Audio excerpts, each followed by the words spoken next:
Allez, salut vous c'est Tilt, j'espère que vous passez donc une très bonne semaine, on se retrouve ce jeudi 30 décembre, enfin un point donc sur le marché. Crypto, on ira voir voilà, marché un peu traditionnel, on ira voir le calendrier économique, on ira voir la heatmap du Bitcoin, le Bitcoin, l'Ethereum, etc., etc. On ira faire un point un peu partout. Avant ça, toujours le lexique qui est disponible au sein de la description, s'il y a des mots, un vocabulaire qui n'est pas compris, n'hésitez pas à aller regarder là-dedans, il est classé forcément par ordre alphabétique, et vous trouverez aussi cette documentation en lien du coup aussi dans la description, et sur le Discord, dans la chaîne de documentation, vous trouverez voilà, comment construire une stratégie de trading, les notions élémentaires, les indicateurs qui sont utilisés au cours des vidéos, etc. etc. Et on démarre du coup par... Alors, marché traditionnel, donc l'ESP, toujours sur une clôture, on a bien clôturé, hein, là, on en avait parlé du coup, c'était quand? C'était lundi. Effectivement, on a bien clôturé au-dessus, donc c'est plutôt bon signe ici pour les marchés américains. On est ici sur un ATH, on n'a pas de réintégration, etc. On pourrait revenir à la limite pullback ce niveau pour repartir. Maintenant, voilà, ce niveau qui a été travaillé maintenant pendant 2 mois a été cassé hein, à la hausse, un mois et demi, un peu plus qu'un mois et demi, a été cassé à la hausse, donc c'est vraiment plutôt positif. Hein. Le SP500, c'est quand même un très très lourd indice qui porte très souvent la tendance. On a attention toujours cette structure tout de même ici sur le pétrole qui pourrait, si on trouve ici résistance et qu'on revient sur le support et qu'on casse, toujours cette structure qui pourrait s'enclencher si on revenait sur des supports la semaine prochaine, etc., etc. Parce que là, ça m'étonnerait. Hein, quand on regarde un peu le calendrier économique, il se passe pas grand chose, hein, globalement, jour férié, forcément, c'est la dernière semaine de l'année, hein, et du coup, on va... Voilà, on a eu quoi? On a eu à la limite ça, hein, l'inscription hebdomadaire au chômage, des fois qui fait faire un peu bouger le marché, mais on est globalement sur des chiffres qui sont assez positifs. Alors le Bitcoin ici donc toujours, hein, on en avait parlé, on avait parlé, c'était quand? C'était lundi, on avait parlé, on était sur ce Vegas H4 qui pouvait largement relancer la tendance baissière, on est toujours sur cette dumb zone, donc cette zone centrale où vraiment on évite de trader, que ce soit la hausse ou à la baisse, très souvent en tout cas, il faut au moins à la limite valider structure, mais là on évite d'anticiper très souvent sur cette zone parce que c'est vraiment une zone très brouillon, hein, où on peut aller mécher en haut, en bas, clôturer en bas, en haut, ça ne donne aucune indication, aucune forme d'indication en tout cas, parce que c'est vraiment un mid-range au sein d'un gros range hebdomadaire ici qui pourrait se dessiner, qui pourrait maintenant durer quelques mois encore, hein, potentiellement, et allonger le cycle crypto actuel. On est ici du coup sur voilà, le Bitcoin en daily. En daily, on le voit bien, il a bien été rejeté ici, hein, au sein de ce Vegas H4, on en avait parlé, c'était lundi. Il a bien été rejeté. Bon, on a dit que du coup, on pouvait venir travailler cette bande basse de range. Donc à 46 000 pour l'instant, on s'est arrêté à 46 000. Mais c'est pas dit qu'on puisse pas aller plus bas, hein, parce que là on n'est plus vraiment de gros niveaux, bon à part chartiste ici par ce bas de range, on a tout de même ici cette, voilà, on a tout de même une divergence, on va dire, on pousse à la divergence horaire, hein, donc on vient sur un bas de canal, ici on pourrait le tracer juste là, voilà, bande basse, 46 000, bon, je l'ai pas mis à 46 000, 46 000 c'est ici, 46 000 on est venu taguer ce niveau, et on a quoi? On a de la divergence ici sur la tête, hein, la classique en tout cas, hein, on diverge bien par rapport à ce creux ici et ce creux ici, donc ce creux et ce creux, donc voilà, je pense qu'on peut revenir sans problème, celui-ci ici sur les niveaux, on avait une sorte de double top ici en termes de structure ici qui s'est dessiné au sein du coup de ce Vegas H4 qui est venu du coup. Voilà, on a validé structure, hop, on a structuré du renversement et on l'a validé du coup ici sur ce niveau. C'était tout à fait logique qu'on vienne chercher du coup ce bas de canal. C'était, voilà, on reste dans un range pour l'instant. Est-ce qu'on peut du coup le casser à la hausse, à la baisse? Ça va être un peu plus compliqué, on va peut-être aller voir ça à la limite directement sur les fundings. Les fundings, qu'est-ce que nous donnent les fundings pour l'instant?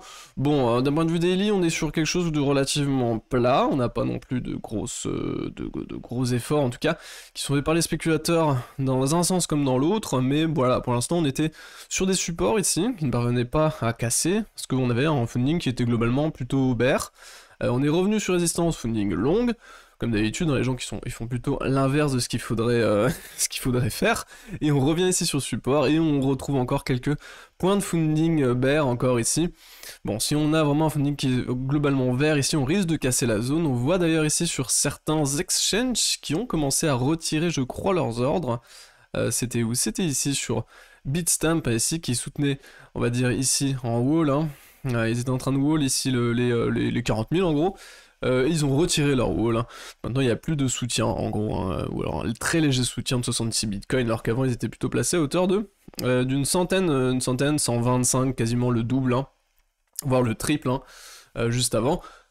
Donc beaucoup moins lourd hein, ici sur Bitstamp, et eux qui se placent toujours à 30 000, donc pourquoi 30 000, très logique, 30 000 bad range en fait, bad range hebdomadaire sur un Bitcoin qui pourrait maintenant naviguer entre 35 000 et 65 000 pendant les prochains mois, donc logique. Alors, ce placement globalement est plutôt logique de la part des market makers. On a aussi donc là hein, sur Coinbase, eux, ce qui cherchent tout de même à potentiellement défendre les 40 000, mais on avait vu que il y en avait qui se retiraient, donc est-ce que ça va être défendu?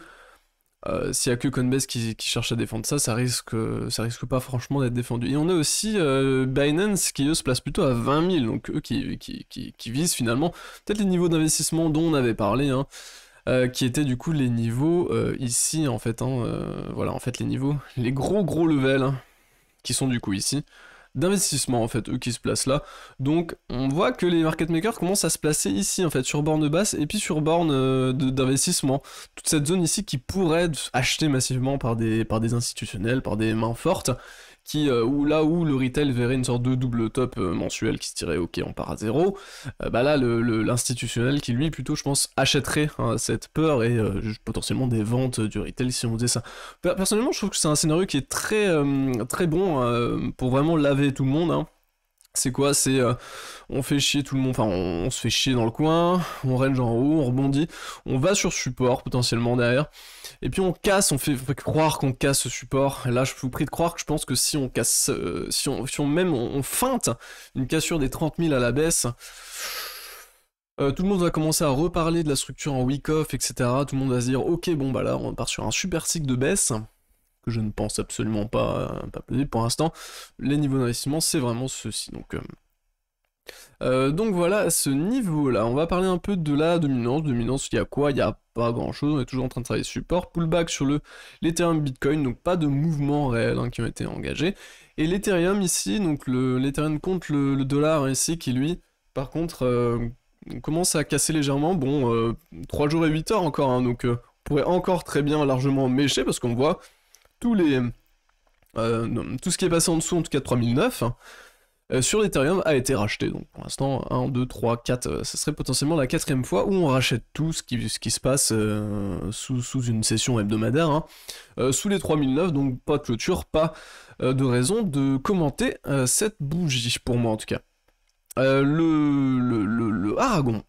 Aragon, effectivement, donc j'en ai parlé dans la vidéo dernière. Par contre, j'avais oublié d'en parler, j'avais oublié l'analyse. Désolé, parce qu'en plus, il a bien pété hein, depuis lundi.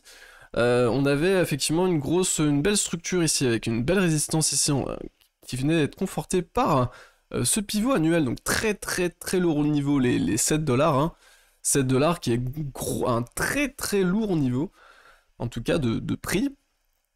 Et franchement, le Aragon, je le trouve vraiment très beau. Là, on structure une sorte de double bottom, on le voit hein, d'un point de vue hebdo et 3 jours. Et pourquoi, finalement, je pense qu'il y a un bon potentiel à aller chercher là-dessus, c'est surtout, voilà, en fait, en 2018, on est revenu, voilà, 2018, on était venu chercher ça, en fait, hein, des 8 $, donc finalement, on est revenu côté. On n'est pas vraiment parti en press discovery, vous voyez ici, on n'a pas eu de, même si on a eu un dépassement, on a eu une réintégration des anciens prix. Voilà, et on n'a jamais eu vraiment d'explosion en fait du Aragon. Franchement, que je trouve qu'il se comporte très bien. Il y a des volumes qui sont très conséquents sur toute cette partie du cours du Aragon, et je pense vraiment qu'on peut venir chercher les targets. Donc les targets en Fibo, je vais éviter de les tracer ici, mais on avait en gros la target des 40 $. Je pense largement venir chercher 40 $ sur un Aragon, ça me semblerait pas ridicule du tout, vraiment. Et ça correspond au 1,618. En termes d'extension Fibonacci. Écoutez, je vais vous laisser passer une excellente fin de semaine, et à plus. Et puis, bon nouvel an pour ceux qui fêteront ça. Allez, à plus. Salut, bye bye.